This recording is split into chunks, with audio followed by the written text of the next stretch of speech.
ગુજરાતીઓની થાળીમાં જો અથાણું ન હોય ને તો ભોજન અધૂરું જ લાગે. એમાં પણ આ કાળઝાળ ગરમીમાં ગુજરાતના બધા જ ઘરોમાં એક સુગંધ ફેલાતી હોય ને તો એ છે કાચી કેરી અને તેના મસાલાના મિશ્રણથી બનતા અથાણાની.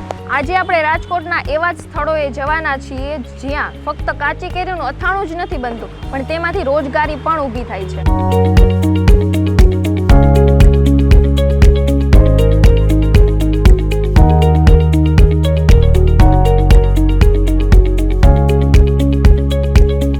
ગુજરાતી પરંપરા મુજબ ઉનાળાની શરૂઆત થતાં જ રસોડામાં અથાણાની સોડમ પ્રસરી રહી છે. ત્યારે અબતક સાથેની વાતચીતમાં વેપારી કિશોરભાઈએ જણાવ્યું હતું કે ગ્રીનલેન્ડ ચોકડી પાસે આવેલ મેંગો માર્કેટમાં અત્યારે કાચી કેરીની મબલખ આવક જોવા મળી રહી છે. ખાસ કરીને અથાણા માટે સૌથી વધુ પસંદ કરાતી રાજાપુરી અને દેશી કેરીની આવક શરૂ થઈ ગઈ છે.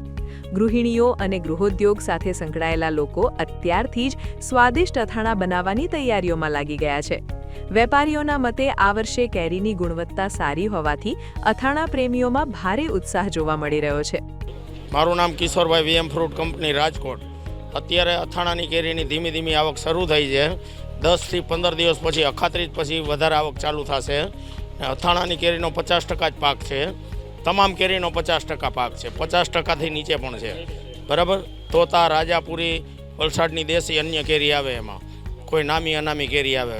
ભાવ 50 થી 100 રૂપિયા કિલો અથાણાની કેરીનો સિઝનમાં રહેશે. અત્યારે નહીં, અત્યારે છે 100 થી 150 રૂપિયા. ક્વોલિટી સારામાં સારી આવે. રાજાપુરી બેસ્ટ ક્વોલિટી કેરી આવે. અથાણાનો વ્યવસાય માત્ર સ્વાદ જ નહીં પરંતુ અનેક પરિવારો માટે આર્થિક આધાર પણ બન્યો છે. અબટકા સાથેની વાતચીતમાં ગૃહોદ્યોગ સંચાલક દિનેશભાઈ કક્કડે જણાવ્યું હતું કે ગૃહોદ્યોગમાં શુદ્ધતા અને ભર જેવા સ્વાદનો ખાસ આગ્રહ રાખવામાં આવે છે. અહીં ગોળ કેરી, ખાટી કેરી, ગુંદા અને છુંદા સહિત અથાણાની અનેક વેરાયટીઓ તૈયાર કરવામાં આવે છે. આ ઉદ્યોગની સૌથી મોટી વિશેષતા એ છે કે અહીં 30 જેટલી જરૂરિયાતમંદ મહિલાઓને કાયમી રોજગારી મળી રહી છે. મારું નામ છે દિનેશ કૃષ્ણ કુમાર કક્કડ. અમારું પેઢીનું નામ છે કક્કડ બ્રધર્સ. અમારે અથાણાનો વેપાર છે. છેલ્લા 60 વર્ષથી અથાણા બનાવી છીએ. મારા દાદીમાં છે સવિતાબેન, એણે આ ધંધો અથાણાનું ઘરે બનાવવાનું ચાલુ કર્યું હતું. નાના પાયેથી 10-20 કિલો કેરી લઈને બનાવતા. પછી ધીમે ધીમે વધતું ગયું વેચાણ. ઘરના અથાણા બનાવવાનું અને પછી ધીમે ધીમે ગામમાં દુકાનમાં મારા પપ્પા કહે શૈલેષભાઈ છે નાના ભાઈ અમને કે ગામમાં આપણે અથાણાની બધી દુકાને ચાલુ કરી કે એટલે અથાણાનો વેપાર વધે ને વસ્તુ ગ્રાહકને સારી મળે કે એ પછી ધીમે ધીમે અથાણાનો ધંધો વધતો ગયો અને અત્યારે એક્સપોર્ટ પણ એટલું થાય છે ને બધું કાઠિયાવાડી ટેસ્ટમાં જ અથાણા બનાવી છે અને બધું હેન્ડમેડ ને હોમમેડ બનાવે છે.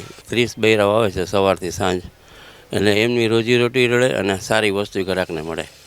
ગોળ કેરી છે, ચુંદો છે, કેરી ગુંદા છે, ખાટી કેરી છે, ચણા મેથી કેરી છે, મિક્સ છે, લસણ છે, ડારા છે, ગરમર છે, કેળા છે, લીલા મરી છે.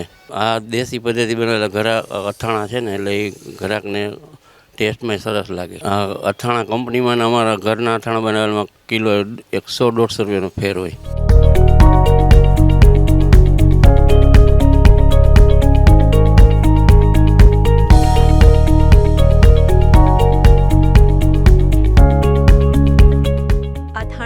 અસલી સ્વાદ તો ગૃહિણીઓના હાથમાં જ હોય છે, જે વારસામાં મળેલી રેસીપીથી તૈયાર થાય છે. આજના આધુનિક યુગમાં પણ અનેક ગૃહિણીઓ પોતાની મમ્મી પાસેથી શીખેલી પરંપરાગત પદ્ધતિથી જ અથાણા બનાવવાનું પસંદ કરે છે. ઘરે બનાવેલા અથાણામાં શુદ્ધતા, ચોકસાઈ અને મનગમતો સ્વાદ જળવાઈ રહેતો હોવાનો સંતોષ હોય છે. યોગ્ય સાચવણ અને દેશી મસાલાના ઉપયોગથી આ અથાણા આખું વર્ષ તાજા અને લિજ્જતદાર રહે છે. મારું નામ રીચા કમાણી છે. આજે આપણે અથાણા વિશે વાત કરશું. હોમમેડ અથાણા જે અમારા પરિવારમાં પરંપરાગત આપણા દાદીજી સાસુથી ચાલતા આવ્યા છે. તો હોમમેડ અથાણા આપણે પ્રેફર કરીએ કેમ કે એ બહુ ફ્રેશ હોય, શુદ્ધ હોય અને વિધાઉટ એની કેમિકલ હોય. એટલે હમણાં જે આપણા જે કિડ્સ છે કે વડીલો છે એ બધા એને હોમમેડ અથાણા જ આપણે બનાવવા જોઈએ. જેમ કે કિડ્સને ભાવતું એવું છુંદો છે, પછી ગળ્યું અથાણું છે કેરીનું, ખાટું અથાણું, ગુંદા કેરી, એ બધીના ઘણા એવા ફાયદા બી છે. તો આપણે એવી કોશિશ કરીએ કે આપણે ઘરના જ બનેલા અથાણા ખાઈએ. હાય ફ્રેન્ડ્સ, મારું નામ જયશ્રી ગોયાણી છે. આપણે આજે ઘરના અથાણા વિશે વાત કરીશું. ઘરના અથાણા બનાવવાની પરંપરા વર્ષોથી ચાલી આવે છે. આપણા મમ્મી બનાવતા, બા બનાવતા. અત્યારે આપણે મેરેજ પછી સાસુને હાથના અથાણા ખાઈએ છીએ. હવે આપણને પણ બનાવતા આવડી ગયા છે અથાણા. હવે આપણે પણ બનાવતા શીખી ગયા છીએ. અથાણા ઘણા પ્રકારના બને છે, જેમ કે ખાટી કેરી છે, ગુંદા કેરી છે, ગોળ કેરી બનાવે છે, કટકી કેરી બનાવે છે, અને ડારા છે, ગરમર છે, બધી જ વસ્તુ આપણે બનાવીએ છીએ. પણ ઘરના બનાવેલા અથાણા આપણે શુદ્ધ રીતે બનાવી શકીએ છીએ. એમાં આપણે વિનેગરનો ઉપયોગ કરતા નથી, એટલે આપણે બાળકોને પણ આપી શકીએ છીએ. ઘરે બનાવેલા અથાણા આપણે ચોકસાઈથી કરીએ છીએ, એટલે આપણા માટે ફાયદાકારક છે, અને આપણે ઘણા સમય સુધી, લાંબા સમય સુધી આપણે સાચવી રાખી શકીએ છીએ. પહેલાંના માણસો કાચની બરણીમાં અને એમાં અથાણા બનાવતા, એટલે ટકતા પણ ખરા. અને અત્યારના માણસો ઓલા પ્લાસ્ટિકની બરણીમાં અને એમાં રાખે છે, એટલે એ લોકો વિનેગરનો ઉપયોગ કરે છે, જે બાળકો માટે નુકસાનકારક છે. એટલે હવે આપણે ઘરના અથાણા વિશે વાત કરીશું. ઘરના અથાણા બનાવવા માટે આપણે રાઈના કુરિયા, મેથીના કુરિયા, ઘરનું શુદ્ધ તેલ અને હિંગ વાપરીએ છીએ, જેથી કરીને અથાણા લાંબો સમય સુધી ટકે છે. તો આપણે ઘરે અથાણા બનાવવા જોઈએ, અને આપણા બાળકોને પણ આપણે ખવડાવી શકીએ છીએ. જેમ કે મુરબ્બો છે, આપણે ખમણ છે, છુંદો બનાવી છે, જે એમાં ખાલી સિર્ફ જીરું અને મીઠું ઉપયોગ કરી છે. તો બાળકોને પણ હેલ્ધી રીતે કેરી ખવડાવી પણ શકીએ છીએ, અને અથાણાનો ઉપયોગ પણ કરાવી શકીએ છીએ.